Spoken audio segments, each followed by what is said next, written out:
Les saludo muy cordialmente, queridos amigos y hermanos que están conectados. El título de nuestro tema para esta hora es ¿Con cuál naturaleza vino Jesús? Tenemos mucha tela para cortar, así que vamos a orar y entramos de lleno a nuestro tema. Oremos. Padre Celestial, gracias te damos por el privilegio ahora de abrir tu palabra, de comparar el espíritu de profecía, para determinar con cuál naturaleza vino Jesús, no con el fin de una información académica, sino para ver cómo impacta nuestra lucha con el pecado y cómo podemos ganar la victoria. Pedimos tu compañía, reclamamos la promesa de tu presencia, en el precioso nombre de Cristo, nuestro Salvador. Amén. Nuevamente la pregunta, ¿con cuál naturaleza vino Jesús? Comencemos nuestro estudio en Romanos 1 y los versículos 1 al 3. Romanos 1, 1 al 3. Dice así: Pablo, siervo de Jesucristo, llamado a ser apóstol, apartado para el evangelio de Dios, que él había prometido antes por sus profetas en las santas escrituras, acerca de su Hijo, nuestro Señor Jesucristo, que era del linaje de David según la carne. Este texto es muy importante porque nos dice que Jesús nació de un linaje humano. Específicamente era descendiente carnal de David. Ahora notemos Juan, el capítulo 1 y el versículo 14. San Juan 1, 14. Hablando de la encarnación dice, y aquel verbo fue hecho carne. Una mejor traducción es llegó a ser carne y habitó entre nosotros. Y vimos su gloria, gloria como del unigénito del Padre, lleno de gracia y de verdad. Así que esto nos dice que el verbo llegó a ser carne. Ahora leamos Gálatas 4 y el versículo 4 y 5. Gálatas, el capítulo 4 y los versículos 4 y 5. Pero cuando vino el cumplimiento del tiempo, Dios envió a su Hijo, nacido de mujer y nacido bajo la ley, para que redimiese a los que estaban bajo la ley, a fin de que recibiésemos la adopción de hijos. Ahora, alguien podría decir, pero Pastor Bor, ¿cómo es que Jesús era del linaje de David si su padre era Dios? Bueno, la respuesta es que María era del linaje de David. Así que Jesús recibió la herencia física de David a través de la madre de Jesús, de María. Así que aquí nos dice, nacido de mujer. Ahora vamos a Romanos 8 y vamos a leer los versículos 1 al 4. Romanos 8 y el versículo 1 al 4. Ahora pues ninguna condenación hay para los que están en Cristo Jesús, los que no andan conforme a la carne. La palabra andar, cuando se usa en el Nuevo Testamento para referirse a una persona, está hablando de su conducta. Es decir, no está hablando de andar físicamente con las piernas. La palabra andar significa conducta. Así que nos dice aquí que los que están en Cristo Jesús son los que no andan, cuya conducta no es conforme a la carne, sino conforme al Espíritu. Es decir, los que están en Cristo Jesús andan porque tienen la influencia en su vida del Espíritu Santo. Por eso no andan en la carne. Sigue diciendo versículo 2, porque la ley del Espíritu de vida en Cristo Jesús me ha librado de la ley del pecado y de la muerte. Porque lo que era imposible para la ley, por cuanto era débil por la carne, no está hablando sencillamente que tenemos carne física, está hablando de la naturaleza carnal, Dios enviando a su Hijo en semejanza de carne de pecado, y a causa del pecado condenó al pecado en la carne, para que la justicia de la ley se cumpliese en nosotros, que no andamos, es decir, no nos comportamos no andamos conforme a la carne, sino conforme al Espíritu. Varias veces se usa la palabra carne aquí. Los que están en Jesús no andan conforme a la carne.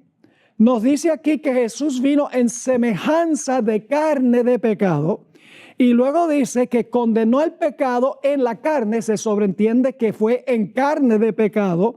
Y luego dice, para que la justicia de la ley se cumpliese en nosotros, que no andamos, no nos comportamos conforme a la carne, es decir, conforme a la naturaleza carnal, sino conforme al Espíritu. Ahora, algunas personas arguyen de que aquí dice que Jesús vino en semejanza de carne de pecado. Y dice, no fue en carne de pecado, fue en semejanza de carne de pecado. Esta palabra, homoioma, se usa 3 veces en el Nuevo Testamento. Y siempre el significado no es diferencia, sino similitud. Semejanza significa similar, no idéntico. Jesús no era idéntico a nosotros, era similar. Podemos saber claramente que Jesús no vino con la naturaleza de Adán antes de la transgresión, porque Adán no tenía carne de pecado. Así que lo que quiere decir este pasaje es que Jesús vino como nosotros, no vino como Adán, porque Adán no vino en carne de pecado. Ahora, sigamos nuestra lectura en Hebreos el capítulo 2 y el versículo 11 y 12 y luego los versículos 14 al 18. Hebreos 2, 11 y luego 11 y 12, 14 al 18. Porque el que santifica y los que son santificados, esos somos nosotros, de uno son todos. Por lo cual Jesús no se avergüenza de llamarlos hermanos. ¿Qué nos llama Jesús? Jesús nos llama sus ¿qué? Sus hermanos. Entonces, ¿quién es nuestro Padre? Nuestro Padre es Dios, es el Padre. Jesús es su Hijo y nosotros llegamos a ser hijos cuando nos hacemos hermanos y hermanas de Jesús. Sigue diciendo el versículo 12, diciendo, aquí está hablando Jesús, anunciaré a mis hermanos tu nombre, en medio de la congregación te alabaré. Así que por cuanto los hijos, por ende hijos de Dios, del Padre, participaron de carne y sangre, Él, es decir, Jesús, también participó de lo mismo, para destruir por medio de la muerte al que tenía imperio de la muerte, esto es el diablo, y librar a todos los que por el temor a la muerte estaban durante toda la vida sujetos a servidumbre. Porque ciertamente no socorrió a los ángeles, sino que socorrió a la descendencia de Abraham. Por lo cual debía ser, ahora escuchen bien, debía ser en todo semejante a sus hermanos. ¿Quiénes son sus hermanos? ¿Todos los seres humanos son hermanos de Jesús? No. Todos los seres humanos no son hermanos de Jesús. Jesús dijo, los que hacen la voluntad del Padre son mis hermanos y mis hermanas. Así que, semejante a quién llegó a ser Jesús, no a un pecador empedernido que no ha nacido de nuevo, sino que vino como nosotros que hemos sido regenerados por el Espíritu Santo. Así que dice el versículo 17, por lo cual debía ser en todo semejante a sus hermanos, para venir a ser misericordioso y fiel sumo sacerdote en lo que a Dios se refiere, para expiar los pecados del pueblo. Pues, en cuanto él mismo padeció siendo tentado en una naturaleza semejante a la de nosotros, dice, como él padeció siendo tentado, es poderoso para socorrer a los que son tentados. ¿Quiénes son los hermanos de Jesús? ¿Es todo ser humano hermano de Jesús? Los hermanos y las hermanas de Jesús son los que lo han recibido como Salvador personal. Jesús no nació con la naturaleza caída de Adán inmediatamente después que Adán pecó. Jesús recibió la naturaleza humana de Adán después que Adán fue regenerado por el Espíritu Santo, después que Adán se arrepintió, ofreció el sacrificio y miró hacia el Mesías en el futuro. Thomas Davis, quien escribió un libro muy interesante, nos dice lo siguiente en cuanto a la naturaleza humana que recibió Jesús. Jesús no se encarnó con la naturaleza que tienen todos los hombres en común.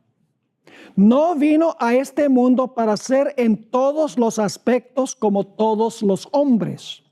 La naturaleza humana que se le concedió no era la del pecador que no ha sido regenerado.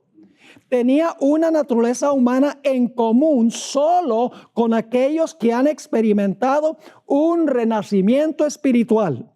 Cuando leemos que Jesús fue hecho en todo semejante a sus hermanos, entendemos que tuvo una naturaleza como la que tienen los que han nacido de nuevo. Es decir, Jesús nacido de nuevo, podríamos decir. Si Jesús hubiera nacido con una naturaleza pecaminosa, sin la ayuda del Espíritu Santo, Jesús no hubiera podido vencer el pecado en su vida. Ahora vamos a Hebreos, el capítulo 4 y el versículo 15. Hebreos 4:15. Y aquí llegamos a una pregunta muy importante.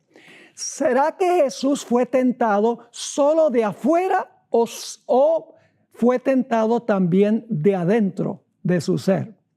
Los que creen que Jesús tomó la naturaleza de Adán antes de la transgresión dicen, bueno, Jesús fue tentado como Adán externamente, pero no tenía esa naturaleza pecaminosa que jalaba hacia pecar. Vamos a Hebreos 4 y el versículo 15. Porque no tenemos un sumo sacerdote que no pueda compadecerse de nuestras debilidades, sino uno que fue tentado en casi todo. Yo sé que los que están escuchando dicen, Pastor, ¿por qué? Tiene que conseguir otros lentes nuevos porque está leyendo mal. Dice, sino uno que fue tentado en todo según nuestra semejanza. ¿Están entendiendo lo que está diciendo? Es la misma palabra homoioma que vimos en Romanos el capítulo 8. Fue tentado en todo según nuestra semejanza, es decir, como nosotros, pero con una diferencia. Nunca ¿qué? Nunca pecó. Cuando dice sin pecado, no significa que no tenía una naturaleza pecaminosa. Significa que Jesús nunca permitió que la naturaleza pecaminosa se manifestara en pecado. Ahora vamos a Filipenses 2 y el versículo 6 al 8. Este es el tercer texto que usa la palabra homoioma. Filipenses 2 y el versículo 6 al 8. Haya pues en vosotros este sentir que hubo también en Cristo Jesús, el cual siendo en forma de Dios no estimó el ser igual a Dios como cosa a que aferrarse, sino que se despojó a sí mismo, tomando forma de siervo y hecho semejante a los hombres. Yo pregunto, ¿era Jesús un hombre real? ¿Era un verdadero hombre? No, pero aquí dice que era semejante a los hombres. ¿Qué significa semejante a los hombres? Vino como nosotros. Es decir, se despojó a sí mismo, tomó forma de siervo, hecho semejante a los hombres. En otras palabras, como nosotros. Y estando en la condición de hombre, se humilló a sí mismo, haciéndose obediente hasta la muerte y muerte de cruz. Ahora vamos a Santiago 1, 14 y 15. Este es un pasaje que leímos en realidad del 13 al 15. Lo leímos ayer en el tema anterior a este, que es básico para el que estamos tratando ahora. Vamos a ver cuál es el proceso de la tentación y el pecado. Dice allí en Santiago 1:13, cuando alguno es tentado, yo pregunto, ¿el ser tentado es pecado? ¿Tentación es pecado? No, tentación no es pecado. Cuando alguno es tentado, no diga que es tentado de parte de Dios, porque Dios no puede ser tentado por el mal, ni Él tienta a nadie. Esta es una de las razones por las cuales Cristo tuvo que venir a esta tierra como hombre. Porque si hubiera venido como Dios, no hubiera podido ser tentado, porque Dios no puede ser tentado. Una de las razones de la encarnación es que Jesús como humano pudiese ser tentado en forma real.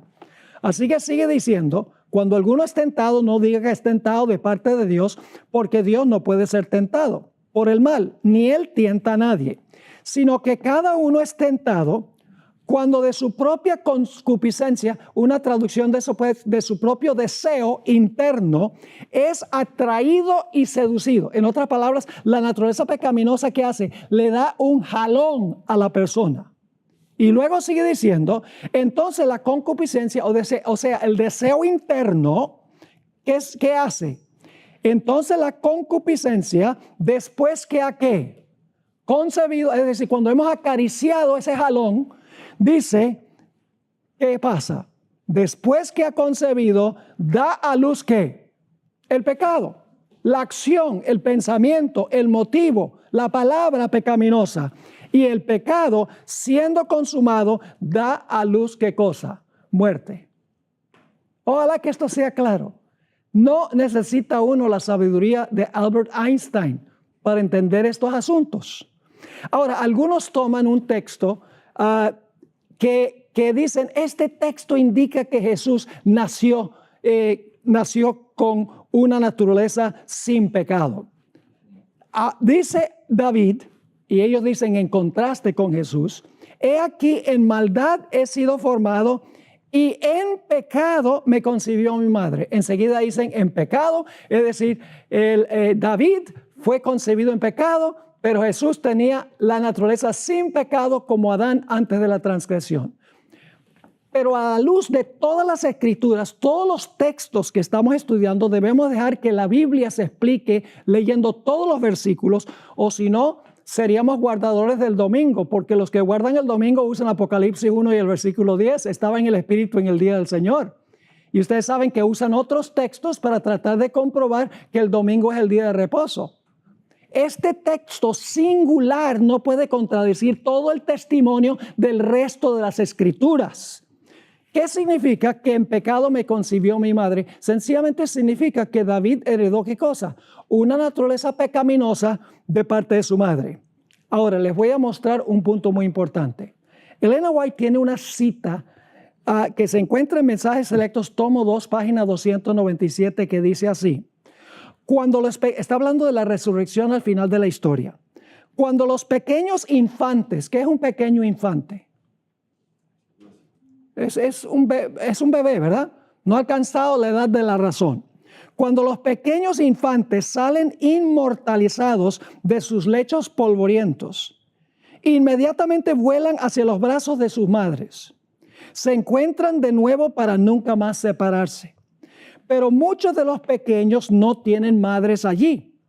Procuramos en vano escuchar el canto de triunfo entonado con arrobamiento por la madre. Los ángeles reciben a los infantes sin madres y los conducen hacia el árbol de la vida. Ahora, si el tener una naturaleza pecaminosa es pecado, estos infantes son pecadores. ¿Y por qué entonces son resucitados? Para llevarlos a la gloria. Una pregunta muy importante. Ahora hablemos un poco entonces de lo que es el pecado. En 1 Juan 3:4 tenemos la única definición en la Biblia de lo que es pecado. Dice allí, todo aquel que comete pecado infringe también la ley, pues el pecado es infracción de la ley o transgresión de la ley. ¿Qué es el pecado? El pecado es quebrantar, ¿qué cosa? La ley de Dios. Yo pregunto, ¿esos niñitos, esos infantes habían quebrantado la ley de Dios a sabiendas? No. No habían llegado a la edad de la razón y sin embargo se van a salvar. ¿Cómo se van a salvar si tenían una naturaleza pecaminosa? Y la naturaleza pecaminosa es pecado. Y no tuvieron la oportunidad de creer, ni de arrepentirse. ¿Arrepentirse de qué? Y de confiar en Jesús, porque no habían alcanzado la edad de la razón. Ahora, la hermana Elena de White tiene esta cita que aparece en varias de sus obras. Esta la conseguí en el libro Fe y Obras, página 56. Ahora bien, nosotros queremos entender qué es pecado. Es la transgresión de la ley de Dios. Esta es la única definición que dan las Escrituras. Algunos dicen, no, el pecado es separación de Dios. No, la separación de Dios es la consecuencia del pecado. Vuestros pecados han hecho separación entre ustedes y Dios para que Dios en realidad no pueda hacer caso, responder afirmativamente a la oración. El pecado entonces es actuar contrario a los 10 mandamientos. Pero viene, escuchen bien, pero viene como resultado del jalón interno de la naturaleza pecaminosa. La transgresión de la ley es actuar mal, porque la persona ha cedido antes internamente al jalón de la naturaleza pecaminosa. La transgresión de la ley es interna, antes que sea externa en acción. Cualquiera que mira a una mujer para codiciarla, adulteró en su corazón, ¿sí o no? Respondió al jalón interno, a la inclinación eterna, al deseo interno antes de cometer la mala acción. Es decir, pecó antes de actuar. Nota lo que dice Mateo 5, 27 y 28. Oísteis que fue dicho, no cometerás adulterio. Esa es la acción. No cometer adulterio es la acción. Pero yo os digo que cualquiera que mira a una mujer para codiciarla, ¿ya qué? ¿Ya adulteró dónde? Con ella en su corazón, porque respondió ¿al qué? Al jalón. Jesús tenía una naturaleza pecaminosa y nunca respondió al jalón. Y por esa razón nunca cometió la acción. Jesús nunca adulteró porque nunca respondió al jalón de la naturaleza pecaminosa, que es la codicia, y por lo tanto nunca cometió el acto. Tener la naturaleza pecaminosa no es pecado. Es pecado cuando uno responde al jalón y luego como resultado muchas veces, no todas, comete la mala acción. Ahora nos preguntamos, ¿qué son las propensiones que no tuvo Jesús? Porque la hermana White dice que Jesús no tuvo propensiones. ¿Qué es eso? Propensiones malas son inclinaciones o jalones o proclividades internas hacia el pecado. Estas tendencias se fortalecen por la indulgencia en el pecado. Tener la propensión no es pecado en sí, al menos que cedamos al jalón, al menos que cedamos a la proclividad. Elena White explicó que Jesús tomó nuestra naturaleza caída, pero no corrompida, pues nunca permitió que esa naturaleza se expresara en pensamiento ni en acción.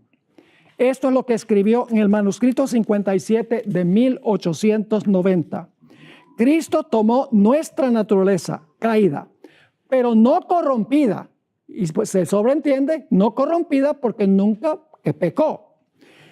Pero no corrompida y ahora escuchen, y no se corrompería al menos que le hiciera caso a las palabras de Satanás en lugar de las palabras de Dios. Clarísimo. Elena White repetidas veces enfatizó que aunque Jesús tomó la naturaleza caída de Adán, voy a leer unas citas un poco más adelante, esa naturaleza se mantuvo siempre libre de pensamientos, motivos, palabras y acciones de pecado. Jesús estuvo todo el tiempo bajo el control del Espíritu Santo. Nunca deliberó ni jugó con la tentación. Nunca se inclinó, tuvo una tendencia, una proclividad o una propensión de ceder a la tentación. El instante que llegaba la tentación, Jesús resistía el jalón. Así fue que Jesús condenó el pecado en carne de pecado. No es difícil entenderlo, hermanos y hermanas. Muchas veces yo creo que tratamos de decir que Jesús vino con la naturaleza de Adán antes de la transgresión para justificarnos a nosotros en los pecados que decían son demasiado fuertes, no los podemos vencer. La carne pecaminosa no será quitada solo cuando Jesús venga. Pero ahora podemos tener un corazón puro en carne pecaminosa. Lo que necesitamos es un corazón regenerado en carne pecaminosa. Ahora voy a tomar el lujo de leer una serie de citas del Espíritu Profecía que son absolutamente claras. Cuando yo leí estas citas, cuando estuve en el simposio en Colombia que mencioné ayer, algunas personas vinieron y dijeron, pastor, nosotros nunca conocíamos esas citas. Quedaron impactados, porque lamentablemente algunas de las citas están en fuentes no publicadas en español. Están en la Review and Herald, en Signs of the Times y en otras publicaciones. Y en realidad no tenían conocimiento de ellas y quedaron impactados. Ahora voy a tomar el lujo de leer. No me gusta mucho leer cuando estoy presentando algo porque la gente se distrae, pero ustedes van a ver estas citas en pantalla después, cuando se haga la postproducción. Noten lo que dice en la matutina, Exaltada Jesús, página 85. Jesús tomó sobre sí la naturaleza humana y pasó por la infancia, la niñez y la juventud con el fin de aprender cómo simpatizar con todos y dejar así un ejemplo para todos los niños y jóvenes. Él conoce las tentaciones y debilidades de los niños. La naturaleza caída del hombre la tenía Jesús. Note lo que dice esto. Tenía la naturaleza pecaminosa, pero nunca permitió que se expresara en pecado. Esta cita viene de Mensajes Selectos, tomo 1, página 300. Al tomar sobre sí la naturaleza del hombre en su condición caída, ¿cómo es la cosa? ¿Qué naturaleza adoptó Jesús? Al tomar sobre sí la naturaleza del hombre en su condición caída, Cristo no participó de su pecado en lo más mínimo. Adoptó la naturaleza pecaminosa, caída, pero nunca ¿qué? Nunca participó de su pecado, es decir, nunca actuó pecaminosamente. Sigue diciendo, fue conmovido por el sentimiento de nuestras debilidades y fue en todo tentado a nuestra semejanza. Y sin embargo, no conoció el pecado. ¿Cuál es la única definición del pecado? ¿Qué? Transgresión de la ley. Es decir, esto está diciendo que Jesús nunca pecó, nunca transgredió la ley. Cuando dice que no conoció pecado, no significa que no tenía una naturaleza pecaminosa. Significa sencillamente que Jesús nunca pecó, porque la única definición del pecado es transgresión de la ley. Así que cuando dice que no conoció pecado, significa que no conoció la transgresión de la ley. Y luego dice, no debemos tener dudas en cuanto a la perfección impecable de la naturaleza humana de Cristo. Nuevamente, porque nunca pecó. Aquí hay otra cita, Mensajes Selectos, tomo 3, página 158. Tened en cuenta que la victoria y la obediencia de Cristo es la de un verdadero ser humano. ¿Cómo es la cosa? La victoria y la obediencia de Cristo es la de un ¿qué? Verdadero ser humano. En nuestras conclusiones cometemos muchos errores debido a nuestras opiniones equivocadas acerca de la naturaleza humana de nuestro Señor. Cuando nosotros le damos, escuchen las implicaciones, cuando nosotros le damos a su naturaleza humana un poder que es imposible que el hombre tenga en sus conflictos con Satanás, destruimos el carácter completo de su humanidad. Él da a todos los que lo reciben por la fe su gracia y su poder que les atribuye. La obediencia de Cristo a su Padre era la misma obediencia que se requería del hombre. El hombre no puede vencer las tentaciones de Satanás sin que el poder divino se combine con su capacidad. Tal ocurría también con Cristo Jesús. Él podía echar mano del poder divino. Él no vino a nuestro mundo para prestar obediencia como un Dios menor a otro mayor, sino como un hombre que debía obedecer la santa ley de Dios, y de esta manera Él es nuestro ejemplo. A veces yo uso un ejemplo, a algunos no les gusta que use el ejemplo de Superman, pero es solamente una ilustración, es como una parábola. Supongamos que Superman existiera y se aparece aquí en esta puerta y dice, por favor síganme. Y vamos nosotros afuera con Superman.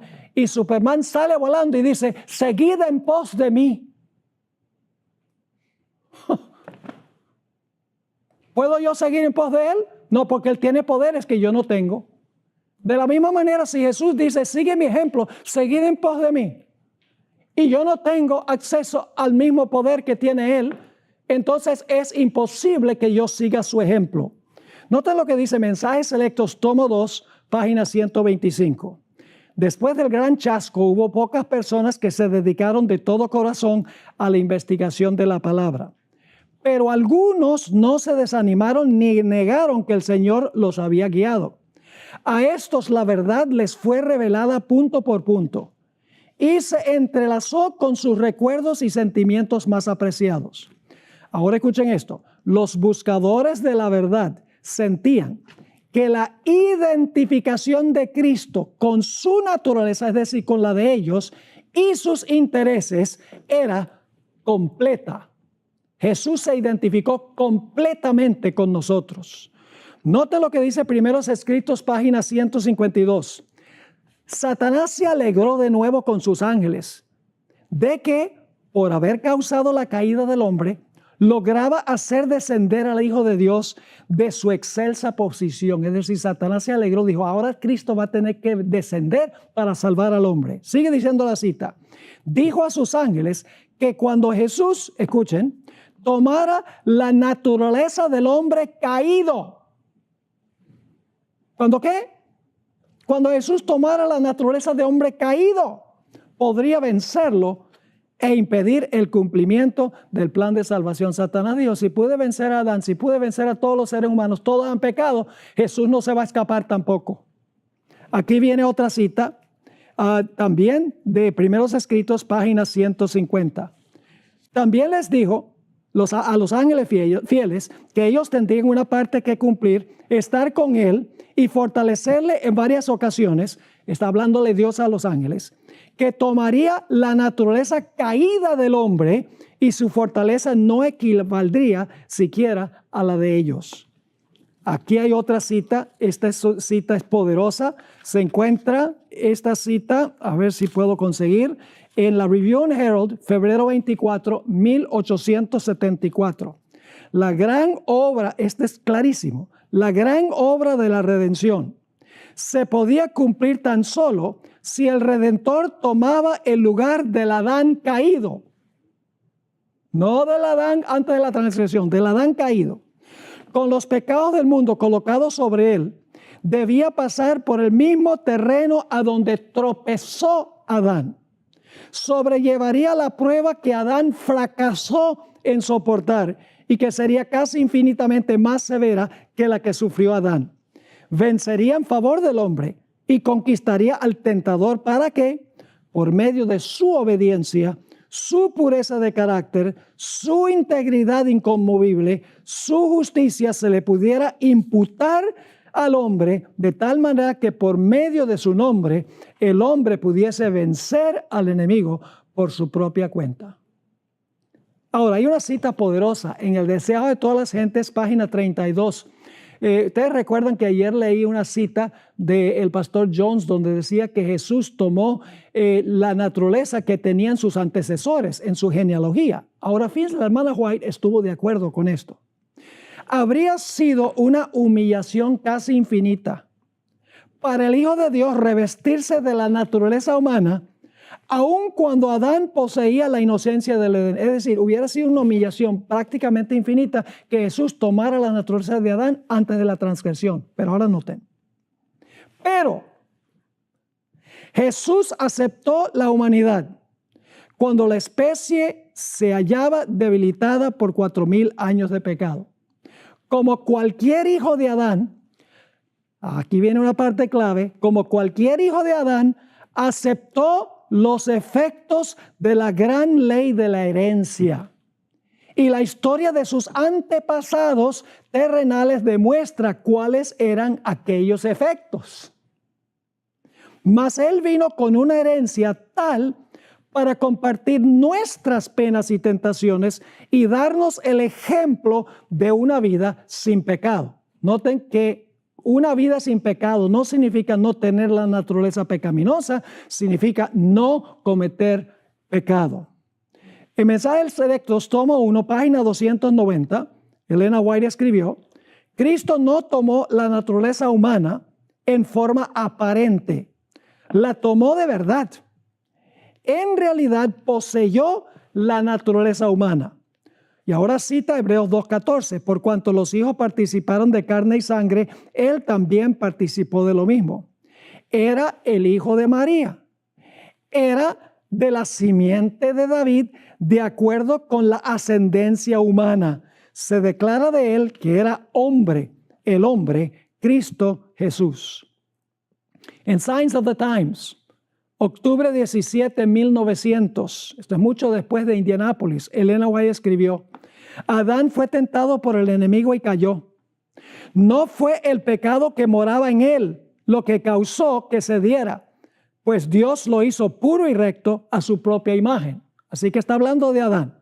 No había pecado que moraba en Adán. Sigue.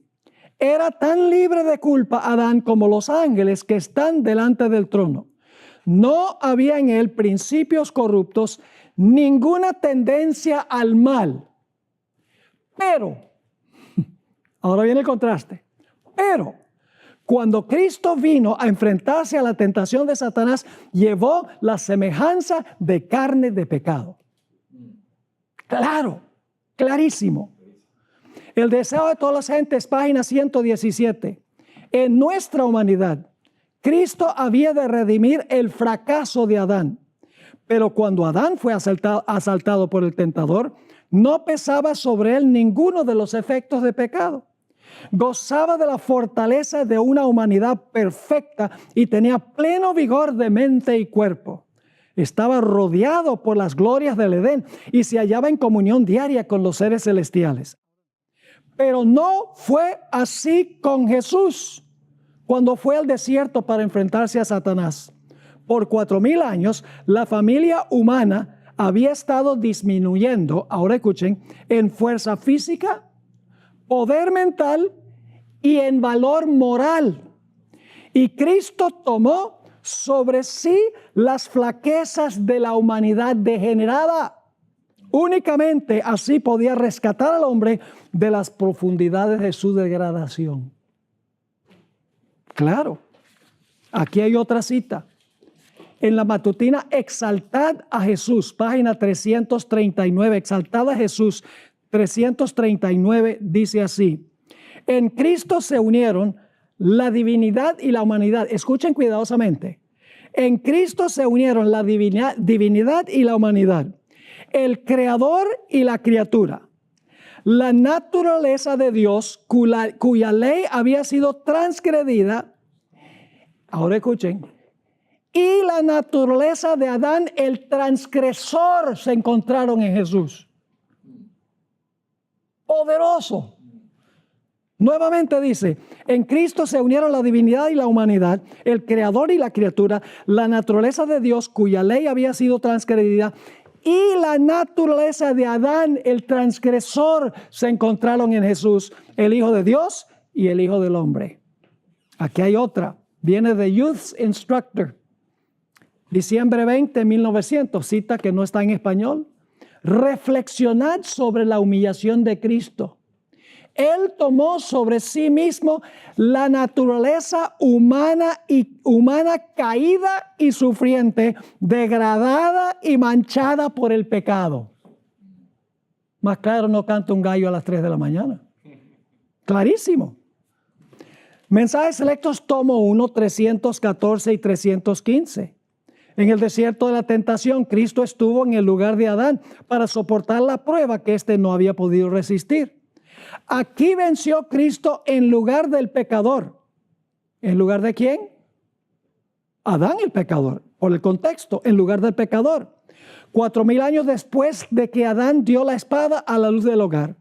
Separada de la presencia de Dios, la familia humana se había apartado cada vez más en cada generación sucesiva de la pureza, la sabiduría y los conocimientos originales que Adán poseyera en el Edén. Cristo llevó los pecados y las debilidades de la raza humana tal como existían cuando vino a la tierra para ayudar al hombre. Y a fin de elevar al hombre caído, Cristo debía alcanzarlo donde estaba. Él tomó la naturaleza humana y llevó las debilidades y la degeneración del hombre. El que no conoció pecado, llegó a ser pecado por nosotros. Se humilló a sí mismo calificado para llegar hasta el hombre y elevarlo de la degradación en que el pecado lo había sumergido. Y luego en Mensajes para los Jóvenes, página 65, ella escribió, él, Jesús, sabe cuán fuertes son las inclinaciones del corazón natural. ¿Cómo es la cosa? ¿Jesús fue tentado de adentro, sí o no? ¿Cómo no? Porque dice, Él sabe cuán fuertes son las inclinaciones del corazón natural. Ese es el jalón del cual he estado hablando. Y ayudará en cada momento de tentación. Mensajes Selectos, tomo 1, páginas 111 y 112. En sus conflictos con Satanás, la familia humana dispone de toda la ayuda que tuvo Cristo. No necesitamos ser vencidos. Podemos ser más que vencedores mediante aquel que nos ha amado y ha dado su vida por nosotros. Habéis sido comprados por precio. ¿Y qué precio? En su humanidad, el Hijo de Dios luchó con las mismísimas, terribles y aparentemente difíciles tentaciones. A adorar al Dios de este mundo, a sacrificar una eternidad de bienaventuranza por los placeres fascinadores de esta vida. Cada uno será tomado, pero declara la palabra que no seremos tentados más allá de lo que podamos soportar. Podemos resistir y vencer al astuto enemigo. Mensajes Selectos, tomo 1, página 478. Jesús resistió a la tentación mediante el poder que puede tener el hombre. Se aferró del trono de Dios. Y no hay un hombre o mujer que no pueda tener acceso a la misma ayuda mediante la fe en Dios. Voy a leer algunas más. No me gusta leer tanto, pero algunos dicen, bueno, alguna gente escoge una cita de la hermana White y la saca de contexto. Pues estamos leyendo muchísimas y con un propósito especial. Esta cita está en Mensajes Selectos, tomo 1, página 262. Pero la humanidad de Cristo estaba unida con la divinidad. Y en esa fortaleza podía soportar todas las tentaciones que Satanás acumulara contra él. Y sin embargo, mantendría su alma inmaculada sin pecado. Y ese poder para vencer, ahora escuchen bien, ese poder para vencer, Cristo lo daría a cada hijo e hija de Adán que aceptara por fe los justos atributos de su carácter. Deseado de todas las gentes, 3:31. La intervención del tentador no ha de ser retenida no ha de ser tenida por excusa para cometer una mala acción. Satanás se alegra cuando oye a los que profesan seguir a Cristo, buscando excusas por su deformidad de carácter. Son estas excusas las que inducen a pecar. Es decir, cuando tú dices, Jesús no tenía la naturaleza pecaminosa que tenemos nosotros, la carne es débil y por lo tanto el jalón es demasiado fuerte, no podemos vencer. La hermana White dice, aquí, son excusas las que inducen a pecar. No hay disculpa para el pecado. Un temperamento santo, una vida semejante a la de Cristo, es accesible para todo hijo de Dios arrepentido y creyente. Aquí hay una cita muy interesante. Tiene que ver con la escalera que vio Jacob. Ahora, nosotros lo llamamos la escalera de Jacob, pero no es la escalera de Jacob, es la escalera de Jehová que Dios le mostró a Jacob. Y el arca de Noé no era de Noé, era un arca que Dios mandó a construir. El templo de Salomón no era el templo de Salomón, sino de Jehová. Dice, bueno, pastor, está siendo demasiado picky, como decimos en inglés. Bueno, pero debemos ser precisos y exactos en lo que decimos. Escuchen esto. Cristo es la escalera que Jacob vio, cuya base descansaba en la tierra y cuya cima llegaba hasta la puerta del cielo, hasta el mismo umbral de la gloria. Si esa escalera, escuchen ahora, si esa escalera no hubiese llegado a la tierra, y le hubiese faltado un solo peldaño, habríamos estado perdidos. Pero Cristo nos alcanza donde estamos, no donde estaba Adán, donde estamos nosotros. Tomó nuestra naturaleza y venció, a fin de que nosotros, tomando su naturaleza, pudiésemos vencer. ¿La naturaleza de quién tomó Jesús? ¿La de Adán antes de la transgresión o la nuestra? Vez tras vez dice ella, la nuestra. Ahora va a citar Romanos 8. Hecho en semejanza de carne de pecado, vivió una vida sin pecado.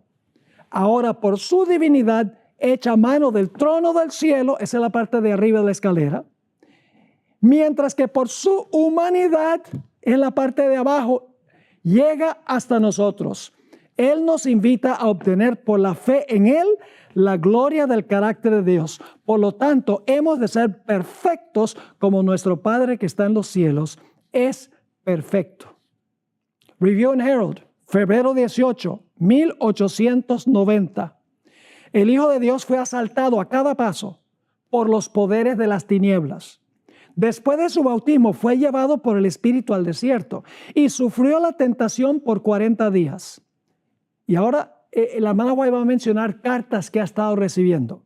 Me han llegado cartas afirmando que era imposible que Cristo tuviera la misma naturaleza que el hombre, pues si la hubiera tenido, habría caído bajo tentaciones similares. Si no tuvo la naturaleza del hombre, entonces no podía ser nuestro ejemplo. Si no fue partícipe de nuestra naturaleza, no podría haber sido tentado como lo ha sido el hombre. Si no hubiera sido posible que cediera ante la tentación, no podría ayudarnos. Es una solemne realidad que Jesús vino para pelear las batallas del hombre en favor del hombre. Su tentación y victoria nos enseñan que la humanidad debe copiar el modelo. El hombre debe llegar a ser partícipe de la naturaleza divina. Bueno, no sé cuántas más leer. Vamos a leer hasta que se termine el tiempo. Aquí hay otra. Esta cita es larga, Mensajes Selectos, tomo 3, página 152. La obediencia que Cristo le rindió a su Padre es la misma que se le exige al hombre. El hombre no puede vencer las tentaciones de Satanás sin que se combine el poder divino con la instrumentalidad humana. Asimismo con Jesús. Él podía asirse del poder divino. No vino a nuestro mundo como un Dios menor para rendirle obediencia a un Dios mayor. Vino como hombre para obedecer la ley y ser así nuestro ejemplo. El Señor Jesús vino a nuestro mundo, no para revelar lo que Dios podía hacer, sino lo que el hombre podía alcanzar por medio de la fe en el poder de Dios, ayudándolo en toda emergencia. Por medio de la fe, el hombre sería participante de la naturaleza divina para vencer la tentación a la cual se veía enfrentado. El Señor demanda ahora que todo hijo e hija de Adán, por la fe en Jesucristo, les sirva en la naturaleza humana que tenemos ahora. Un par de citas más antes de terminar. Esta se encuentra en la maravillosa Gracia de Dios, página 23, una matutina de hace algunos años. Génesis 3:15. ¡Qué amor! ¡Qué asombrosa condescendencia! El Rey de Gloria se propone humillarse a sí mismo para ponerse al nivel de la humanidad caída. Colocaría sus pies en los pasos de Adán. Escuchen ahora. Tomaría la naturaleza caída del hombre y lucharía contra el poderoso enemigo que triunfó sobre Adán. ¿Cuál naturaleza? La naturaleza caída del hombre. Lo dice vez tras vez, hermanos y hermanas.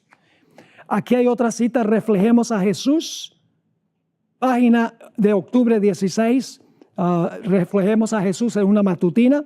Dice, sin el poder transformador que solo puede producirse por medio del poder divino, las propensiones pecaminosas originales, que es la naturaleza pecaminosa, quedan en el corazón con su fuerza para forjar nuevas cadenas para imponer una esclavitud que nunca puede ser quebrada por el poder humano. Por eso yo digo, si Jesús nació solo con la naturaleza pecaminosa, no regenerada por el Espíritu Santo, no hubiera podido obedecer la ley de Dios. Porque la naturaleza humana caída, sin ayuda, no puede obedecer. Así que Jesús nacido de nuevo. Comenzó a donde yo comienzo cuando nazco de nuevo. De no ser así, Jesús no podría haber vencido el pecado, ni tampoco puedo yo. De la misma manera, nosotros tenemos carne de pecado. Pero en esa carne de pecado podemos tener corazones puros por medio del poder del Espíritu Santo. Cuando Jesús venga, recibiremos carne santa como la que recibió Jesús cuando resucitó. Así es que nosotros pasamos por la misma experiencia por la cual pasó Jesús. Termino leyendo una cita que encontramos en El Deseado de todas las gentes, página 671. Dice así: el pecado podía ser resistido y vencido únicamente por la poderosa intervención de la tercera persona de la divinidad, que es el Espíritu Santo, que iba a venir no con energía modificada, sino en la plenitud del poder divino. El Espíritu es el que hace eficaz lo que ha sido realizado por el Redentor del mundo. Por el Espíritu es purificado el corazón. Por el Espíritu llega a ser el creyente partícipe de la naturaleza divina. Cristo ha dado su Espíritu como poder divino para vencer, escuchen esto, para vencer todas las tendencias hacia el mal, hereditarias y cultivadas, y para grabar su propio carácter en su iglesia. Algunos dicen, no, pero es que la herencia que yo recibí, ¿quién puede vencer el pecado con esa herencia?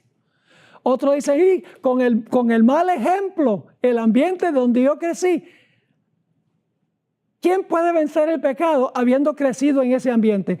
El Señor Jesucristo, a través del Espíritu Profecía, dice claramente, Cristo ha dado su Espíritu como poder divino para vencer todas las tendencias hacia el mal, hereditarias y cultivadas, y para grabar su propio carácter en su iglesia.